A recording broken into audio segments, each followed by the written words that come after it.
A colossal golf clubhouse built entirely from timber. Cracking and creaking. I'm waiting for something to go pop. Can a Canadian team haul it almost 40 kilometers to the golf course without shattering it into matchwood? Get back! Get back! A historic farmstead of timber buildings more than 150 years old. A building of this age is a valuable, precious antique. Can an American team move these fragile structures up a steep hill without them falling apart? Both teams face severe storms. Got a major problem here. They're calling for an inch of rain. And serious setbacks. Two unwieldy wooden wonders. Two teams with a mission to move them. Two epic endeavors that will test the nerves of the people who dare to do monster moves.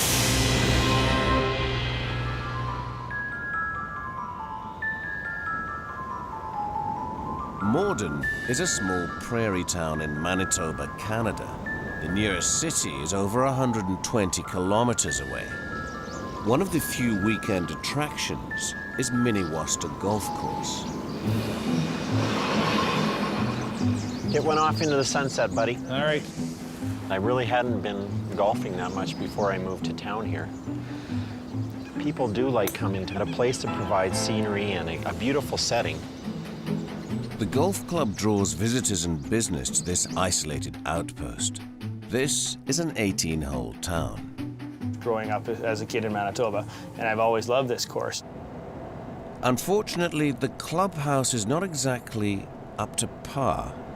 This whole clubhouse has certainly seen better days. We have the roof collapsing, falling in. A lot of the wood trim and stuff is falling off outside. We have walls shifting. The pipes are old and rusty.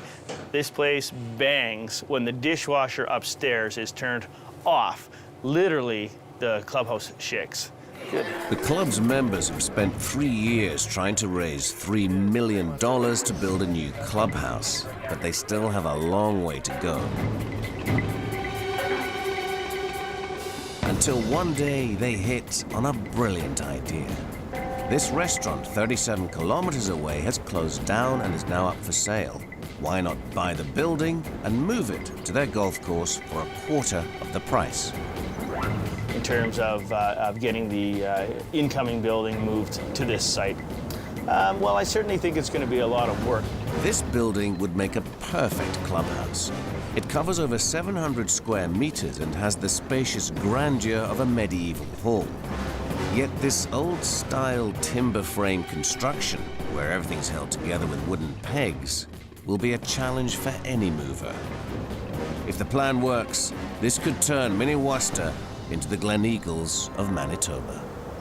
Well, I couldn't be more excited about the arrival of the new clubhouse. We'll have one of the best facilities in the province. It'll be a 12-month facility, which is something this town needs. To reach the golf course, it's a long drive for this large wooden hall. Almost 40 kilometers across difficult terrain, through deep valleys, and onto the golf course itself. An ambitious undertaking. Club members decide there's only one man for the job, local heavy hauler Harold Minty. We've got to trick this building into the thought that it's still on this concrete when we're ready to go. Size rarely scares Minty, but this is a mammoth structure to be rolled down rural roads. There's basically 3 ways that this building could be moved, and one is to load the building up and transport it in one piece. It's best to move large buildings intact to preserve their structural integrity. The owner of this house in Montreal shunted it across his garden to make room for a garage. This was a short route with no obstacles, so moving the complete house was easy. But this timber-framed hall is much too big to move in this way. The next scenario is to disassemble the whole building.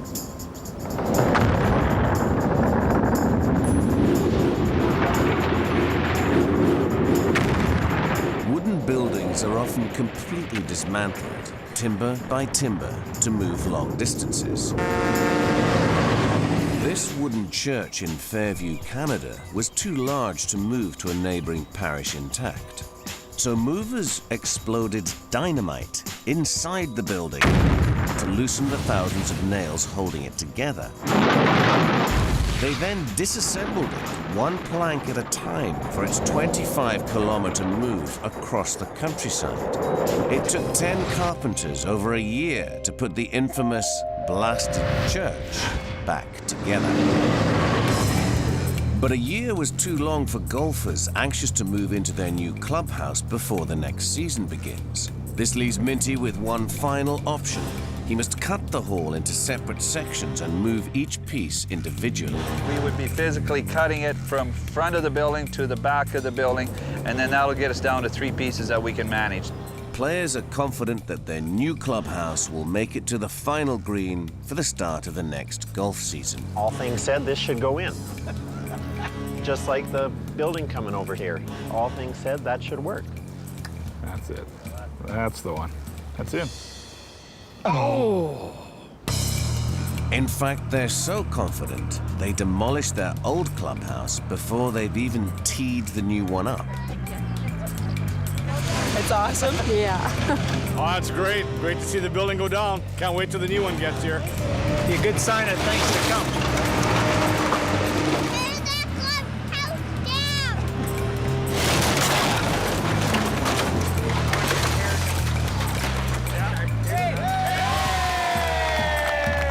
For Chris and Minty, this is a high-risk strategy. If the new building doesn't make it, the golfers could be left with nothing at all.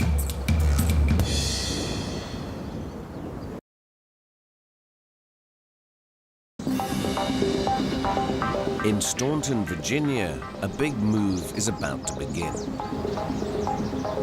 Back in 1832, the grandson of a German settler named John Barger built this classic colonial farm. The buildings now form part of Staunton's Frontier Culture Museum. They are some of the last remaining structures built by pioneers. When I think about John Barger, who is the man who built the American home, he did that with a few horses, a wagon or two, probably a lot of friends. His vision was he wanted life to be better for his family. So the American farm as we see it today was his dream.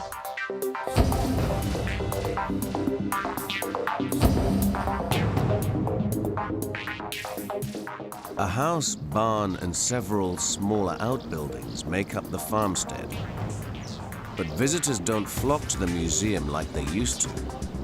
We need to regenerate. We need to enliven ourselves to attract new people and at the same time generate an additional amount of revenue for the museum. The village is tucked away on the outskirts of town, so potential visitors drive past unaware of its existence. Currently, the American farm is nestled in a hollow. Its buildings are sort of co-located and sort of protected in that hollow. To save the Frontier Farm, curators Peggy Sheets and John Avoli have taken a brave decision. They will literally raise its profile in front of the highway. We're going to move it across the property. It's going to sit on top of a hill. It's going to be visible to thousands of eyes every day. Imagine driving down Interstate 81 and 64 and all of a sudden you say, wow, what is that? Well, it's an 1850s farm. It's a 1720 log cabin. And it stirs your curiosity. And all of a sudden you're there, say, gosh, there it is. Let's go look at it. The Frontier Farm lies over a kilometer away across boggy, undulating countryside. Hauling these wooden farm buildings to the top of the hill will definitely require some of that old pioneering spirit. For the museum's curators, it's a $200,000 gamble. For East Coast house trucker Jim Matico, it will be the ultimate test of his skill. We might have to get Houdini or somebody to levitate this thing off the ground a couple feet for me, if you get my drift. Of course, Jim can always rely on traditional moving methods. At the time period these buildings were built, they would probably use wooden rollers. In the 18th and 19th centuries, large buildings were often moved on rollers. In 1869, movers relocated this 7-story brick hotel in Boston, Massachusetts. They positioned 900 steel rollers beneath the 5,000-ton hotel pelham to slide it 14 feet, just to widen the busy street. Incredibly, the hotel remained open throughout the 3-month move. Plumbers fitted extendable water and gas pipes so that guests could still check in and out whilst the hotel was in transit. This might work on a level urban street, but rolling hills are a different proposition. When you're going uphill, there's a chance it could roll back downhill on you, and once it starts to get away from you, it'll increase in speed and momentum, and it's like a runaway train. Jim knows the only safe way of moving these buildings is on a truck. But the image of a runaway farm still haunts Peggy. When we talked about moving the structures intact, I was like astonished that we would entertain the idea. There is a lot of concern and trepidation about how we would do that. Would the buildings be preserved? Would there be damage? Jim's first task is to lift the farmhouse off its foundation so that a truck can pull it out of the hollow. But he discovers a weak link that will make this more difficult. Obviously, they put one building next to the other, so we put a brace to tie it together. If I came in here, started jacking it up, what could happen was this part here could open up like a pie. Jim has discovered that the farmhouse is actually 2 separate structures disguised as one, a house attached to a house. The 2 buildings are connected by little more than a few pins. So unless the floor of the farmhouse is jacked up evenly, the entire structure could rip apart. To prevent this from happening, they must reinforce the bottom of the house with a steel lifting platform. Hydraulic jacks will prise the house off its foundations. They must lift in perfect unison to ensure both halves of the farmhouse rise together. We still got to break through these stone walls, to insert some supports. Punching holes in basement walls that have stood for over 2 centuries is tough. Yeah, it's a good little workout. Good stonemason did this job. He wasn't a part-time mason, he was full-time. Killing Jim Matico.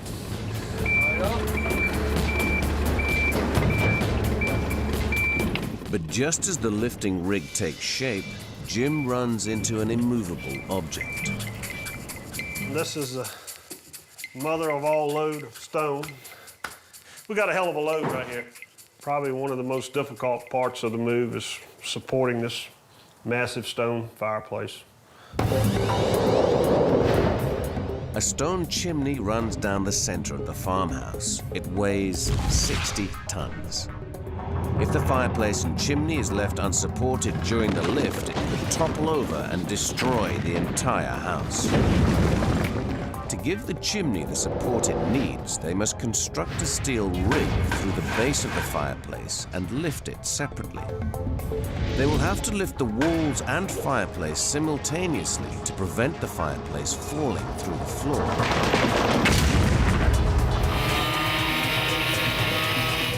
We call them needles. It's just another support beam for the chimney. They position 10 lifting jacks underneath the beams. We want to get everything right because we're getting ready to come up.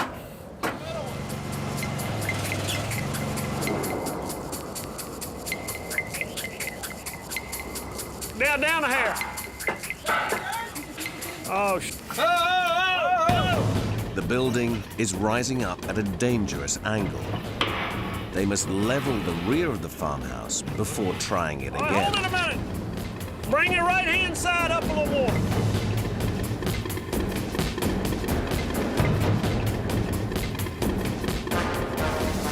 Oh, I think that's pretty close.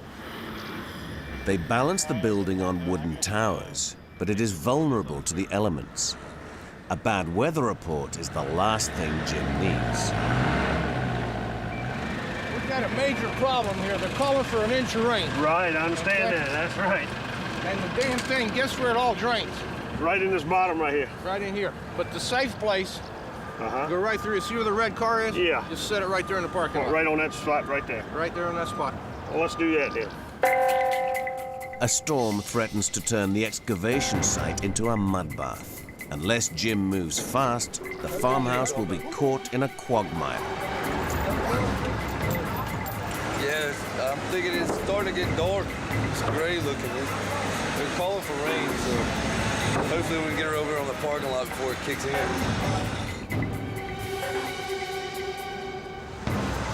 Now it's full speed ahead. They dare not move this fragile homestead any faster than walking pace. The slightest jolt could trigger it to collapse. Halfway to the parking lot, they get their first taste of Virginia mud. Easy, easy. All good on roll 16. They daren't stop or slow down. If they do, the truck wheels will sink into the clay. Oh boy, I stopped the wrong time, I guess. Hot, though. Yeah. Watch that chain in case it breaks. It'll pop you good.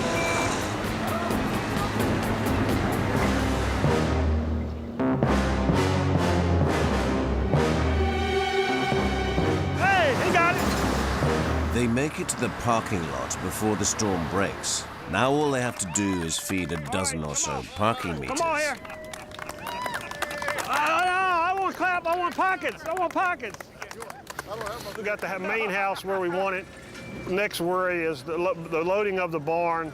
Probably it'll be really slick coming up this hill when we get ready to tackle the barn. So, well, you know, we still got a man-sized job ahead of us. Believe me. Believe me. In Manitoba, Harold Minty is working with engineer Tim Cran to carve the future clubhouse into 3 separate sections for its journey to the golf course. They disagree on the best place to cut to minimize damage. One side or the other, I don't think it really makes any difference. Well, if we go on this side, then you're cutting. I don't want you messing with this right here. So I want to be on this side of the... What's the difference? Tim realizes the weight of the hall's 50-ton vaulted roof is carried entirely by the outer walls. Dividing the building into 3 will reduce the roof's structural integrity. With no walls or beams supporting the roof, there's a danger that 3 sections could collapse. To prevent this, the team must build temporary support walls either side of the cuts. They hope these walls will strengthen each section for the move.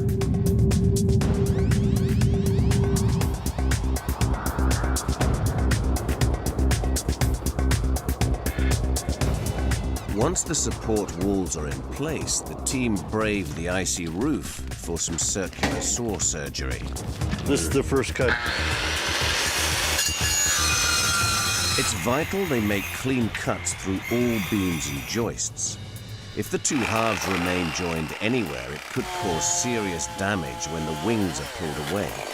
If you look underneath here, you can see the wall exactly where it's going to be separated, like this from that. But just as they finish cutting, they notice something alarming. Here we've got a slight little problem. The building seems to be spreading. By cutting the building into 3, the weight of the roof is pushing the walls out. The structure is much weaker than they thought.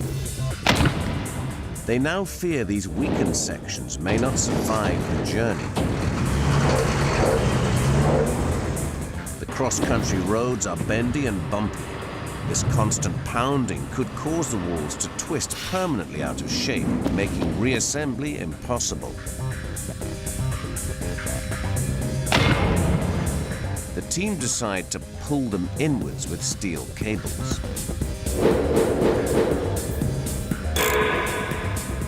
They must tension them so that they're taut enough to hold the walls in place, but not so tight that they implode. We're using the cables, we're squeezing the building together, so hopefully it'll keep carrying along as long as this timber bolts up to the pressure. Minty's foreman Rick listens for the telltale warning signs. cracking and creaking.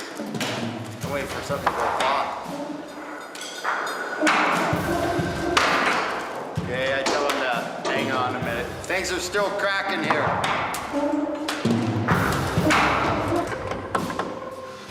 This thing's 10 times stronger than what it was an hour ago. With the straps tensioned as far as they dare, the team is now ready to lift each section off its foundations. The first task is to build a lifting rig under each section.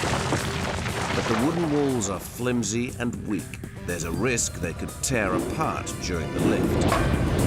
To avoid damaging the building, they will build a steel skeleton inside the walls to provide a rigid frame for the lifting rig. Unfortunately, just as the 5-ton beams arrive, so does this year's first snow. Well, we've had probably close to 10 inches of snow, and not making things any easier. When they attempt to thread the first steel beam through, they hit a major obstacle. This may have been an oversight. This post is right smack dab in the middle of our line for all the other posts inside. It's a very tight fit on this one.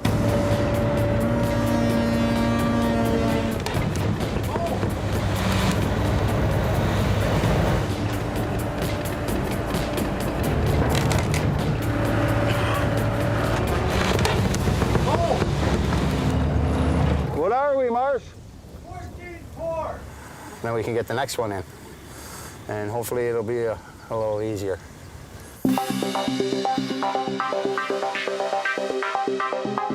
Once the beams are in place, they can begin the big pull. We got everything chained and bolted and plated. Then we're going to be able to slide this over to the side 8 feet. Now they're ready to begin a gigantic tug of war, with 2 winch trucks pulling each wing off the central hull. Watch me! But the icy conditions make this impossible. It's hell with snow because it makes it slicker than normal. Rubber on snow, no traction.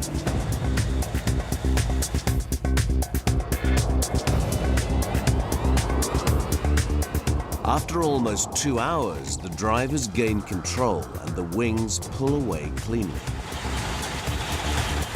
Okay, good. It's taken 3 months to move just 3 feet. Tomorrow, the fragile building must survive a 37-kilometer cross-country trek.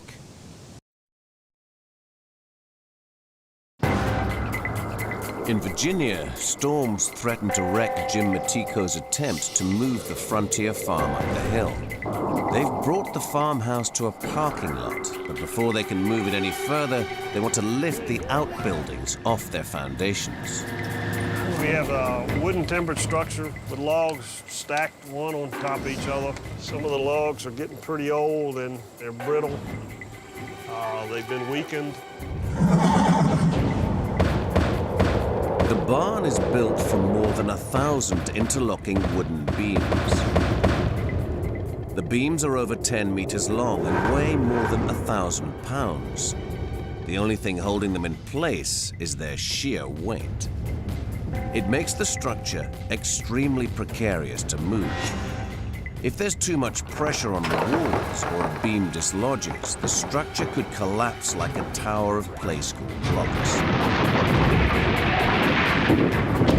To avoid this, they will have to fit jacks under every post and beam. But before they can position the jacks, they must clear away the old foundations. It's not breaking like we expected. It's a miserable day in sunny, beautiful Stanton, Virginia. Jimmy's most powerful jackhammers make little impression. I didn't expect this, my friend. Hot damn! While Jimmy's team struggle with the barn, volunteers lend a hand moving one of the smaller outbuildings, a historic meat shed. In true pioneering spirit, they insist on using traditional traction. All day, they can pull about 10% of their body weight. So these horses weigh 2,000 pounds, so they would pull 200 pounds all day. They plan to use a sledge to pull the meat shed to the new site. Using horses is not without risk, especially with a meat shed as fragile as this one. If the horses step out of line, the shed could split in two, just like the meat carcasses that used to hang inside. To prevent this, the team must add a metal anchor point to the base of the building. Padded harnesses keep the animals on track and protect the shed from any sudden movements.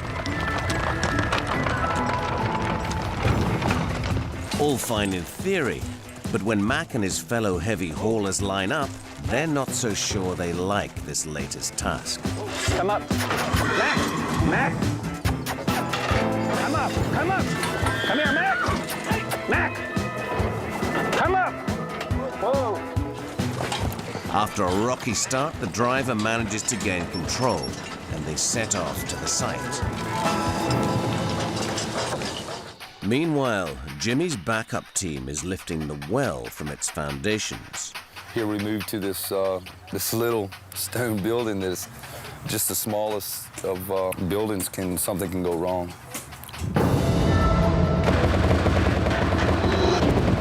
This well is built from heavy stone blocks, so although it's small, it's incredibly dense. The concentrated weight makes it hard to lift. If a hydraulic jack raises too quickly, it could dislodge a rock.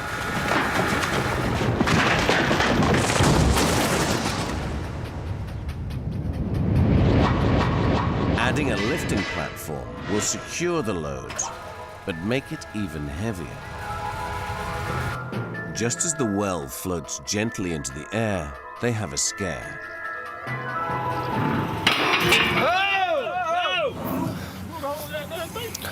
She caught right here, I bet you. No? One of the jacks has failed. These two jacks, the tops are welded on the top of them, and for some reason it top blew off of it. Small buildings can be big problems. That's right. Well, all's well that ends well.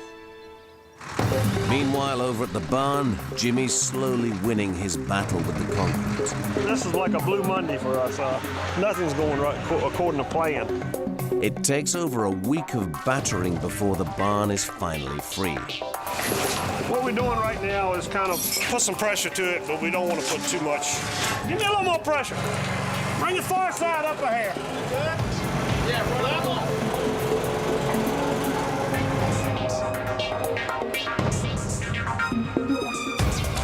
We're up. We're in the air. At last, all the outbuildings have been lifted free of their foundations. Now all Jimmy has to worry about is how to move them across countryside that looks like a roller coaster. We don't want it to, do a downhill. I don't want a downhill move. It's the day of the clubhouse move in Manitoba. Rick and Minty's team have a road permit that only gives them 9 hours to complete the journey. With temperatures almost 30 degrees below zero, it's going to be a slippery schlep. We got like a 40-kilometer wind right now, so it's making it a little bit uncomfortable. Their first challenge is to take the building down to the main road.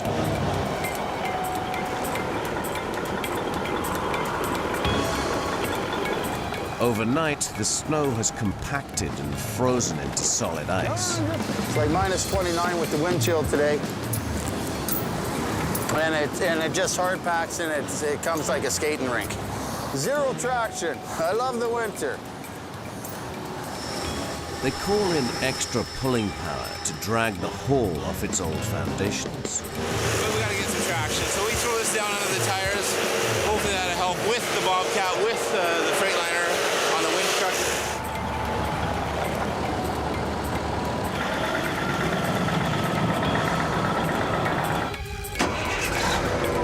Although the road is only 800 meters away, the old site's driveway is too narrow to accommodate this convoy. Power lines block the passage. The only way out is to clear a path through the snow and take the buildings off-road. They must follow a route that's as level as possible and ensure all the snow is removed. Any ditches filled with soft snow could tip the building into a snowdrift.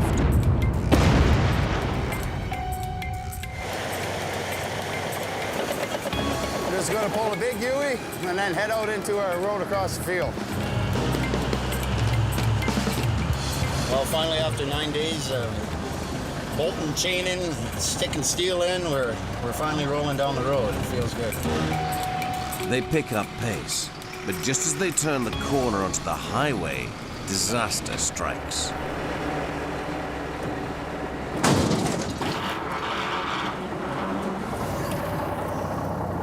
Son of a bitch! The bunk cables just broke.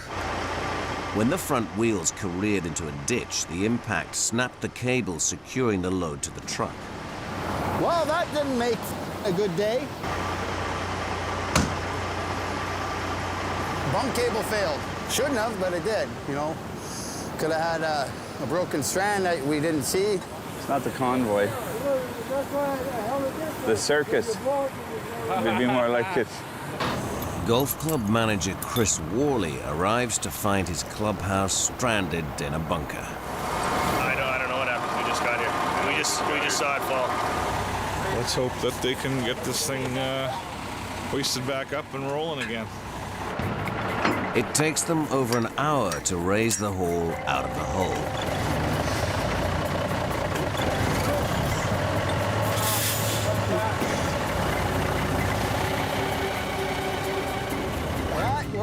We're good to go now. It's 2 o'clock before they make it to the open road. They now have only 3 hours before their permit expires. I don't know, we'll see how it works out, because it's glare ice basically coming up that hill.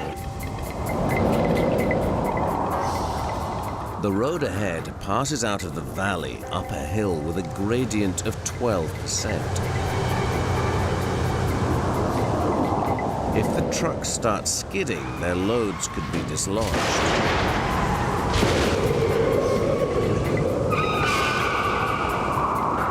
With the light fading fast, they decide to negotiate the hill one at a time. The last thing they need is a hillside pylon. We're keeping the road clear behind just in case there's any kind of catastrophic failure.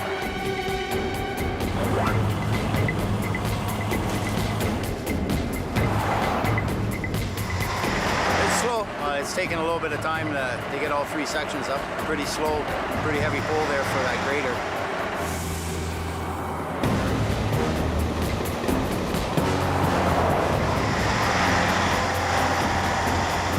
They finally make it to the top of the hill as the sun sets. It's taken them a whole day to travel just 3.5 kilometers. Their road permit has run out, and the weather forecast for tomorrow looks worse. In Virginia, the weather has also taken a turn for the worse as Jim Matico's team prepares to move the Frontier farmstead. I don't like it snowing on my parade. It really, we're gonna have a hard time getting up the hill. It's gonna make a mess. Jim makes sure they enjoy some farmhouse comforts before hitting the road. Anytime you come to the mountains, you better be prepared. And so we've got a little fire going to kind of get things warmed up a little bit. We got a good fire going. Now, hopefully, we're gonna have a good move. How about that? Despite the icy weather, the locals are curious to find out how an entire farm can be transplanted. I'm just worried if it's gonna fall apart. So I got my money on you. Okay, all right, okay. Don't let me down. This is what everybody's been waiting for. The big move.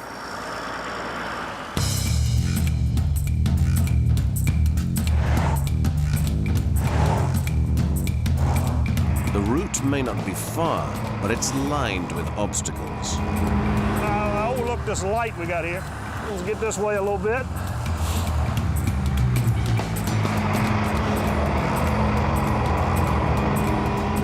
first challenge is a sharp bend. So we got two things to weigh here. A hard turn with a hillside with about a 10-foot drop. Keep her this way a little bit. Start a gradual turn now. Bring it in here nice. Come on in here nice and easy. Just keep an eye on it. Watch that back tire.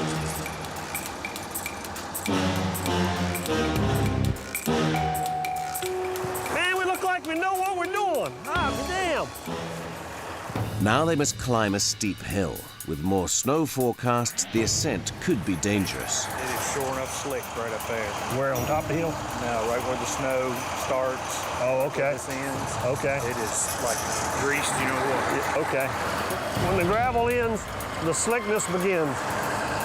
Don't want her to slide down the hill now. Because once it starts sliding, it ain't no stopping. Before they can build momentum, the wheels sink under the heavy load. This ain't doing it, it's too slick. I'm gonna regroup and try something different. We ain't got enough weight on the truck. We're losing grip. And it's gonna get worse before it gets better. They call in the heavy cavalry to haul the house up to the summit. I gotta hope the loader doesn't slide into the truck.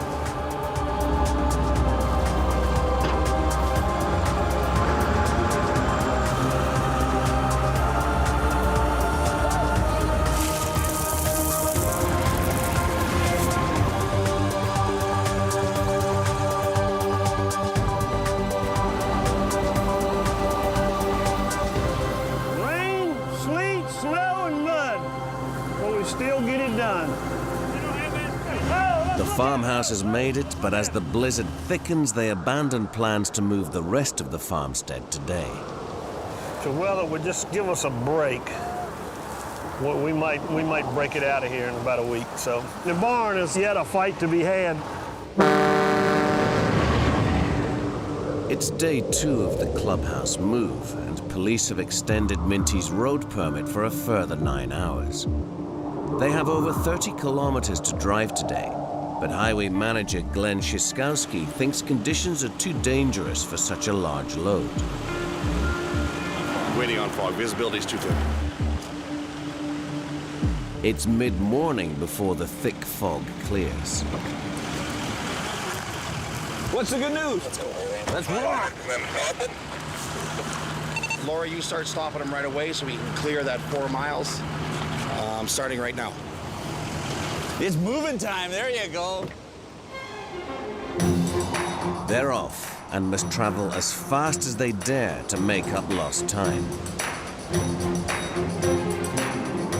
Oncoming traffic faces a monster looming out of the mist.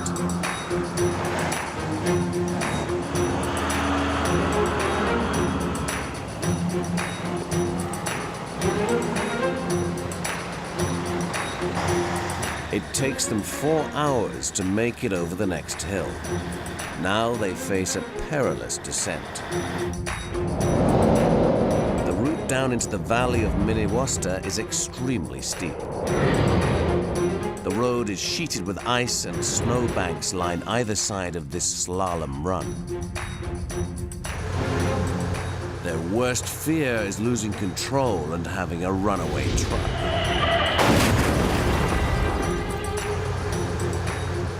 The drivers face a series of difficult, sharp turns. If they don't start turning at precisely the right moment, they could end up trapped in a snowdrift.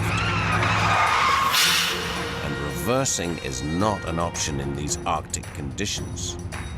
The golfers gather to watch their new clubhouse attempt the turns. Everybody's so excited. There's been a bunch of people watching. It takes an hour to haul the first piece round this bend. Minty must move the second section faster before he loses the light.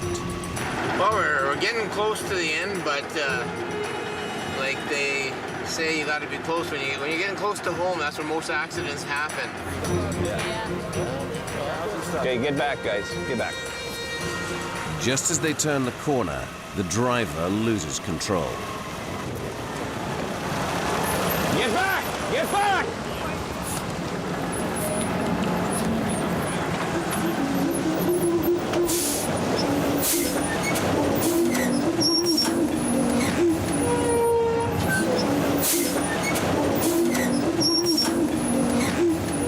They skid over 20 meters and are very close to veering off the road.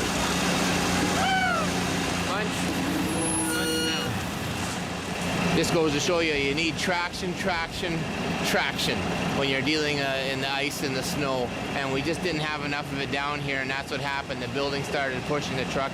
At that crucial point where the truck's starting to turn, we'll have to bring in something heavy, strong, steel to pull us back to get out of the situation. From now on, they will cover every icy patch with gravel.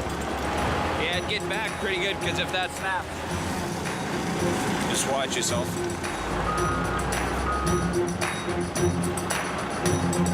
They're now back on course. They may have missed the hole-in-one, but they still hope for a birdie, despite their handicap. Rock on, man.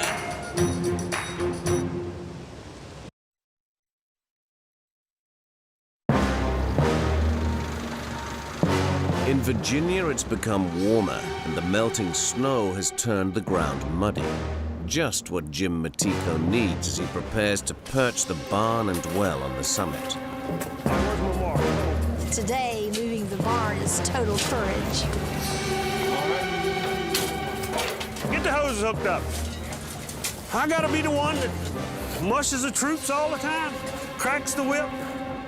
The barn must be kept level.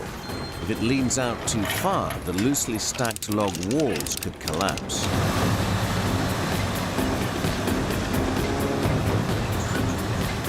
Everything runs smoothly for the first kilometer. But as they approach a tight corner, they hit a major glitch. Hey, let down! Look, if you look at the back tires, an inch or two off the ground right now. The tire's off the ground.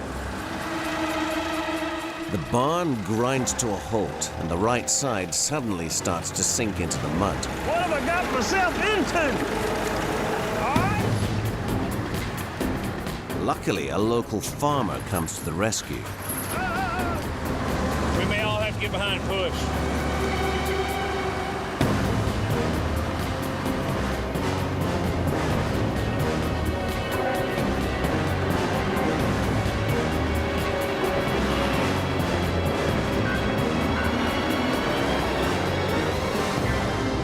Finally, the two buildings make it to the top. Jim lines the old buildings up precisely with their new footings. Let it come ahead a hair, maybe.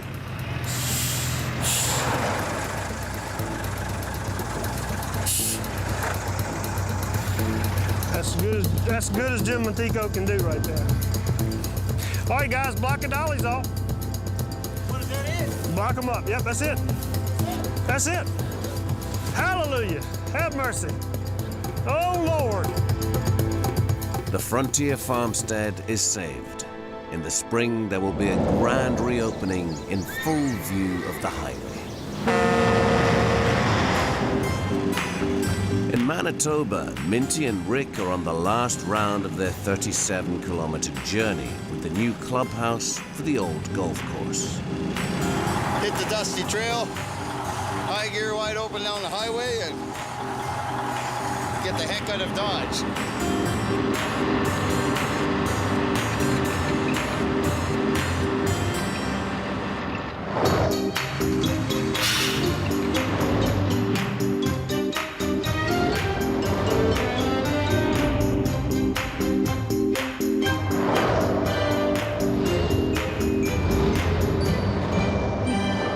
They're on the fairway now, and the final hole is in sight.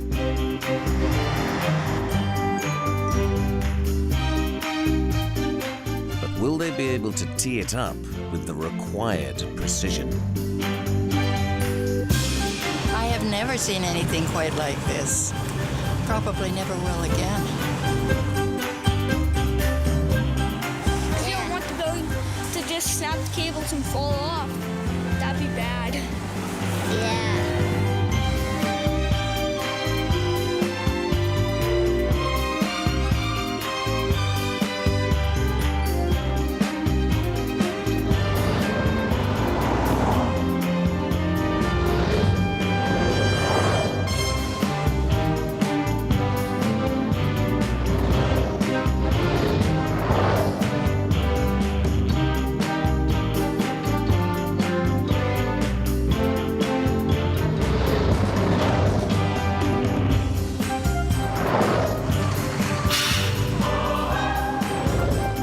If they can make it through the Big Dipper section of the route, they will have overcome the biggest challenge. I can't believe the day is actually here. You know, it's pretty cool to see it all come together. Oh, this is priceless here. Boy, oh boy. It's a big building. I never knew a truck could carry that much weight. That's huge. At last, Minty's team can join the happy golfers to toast the arrival of their new clubhouse.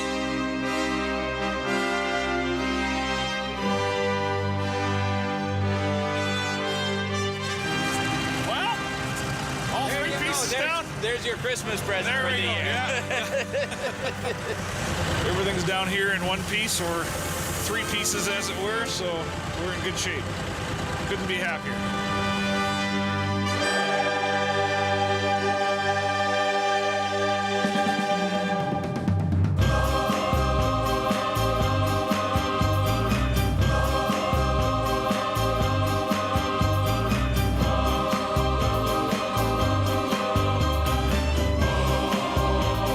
At last, Mini Worcester Golf Club members can pitch up at the clubhouse of their dreams.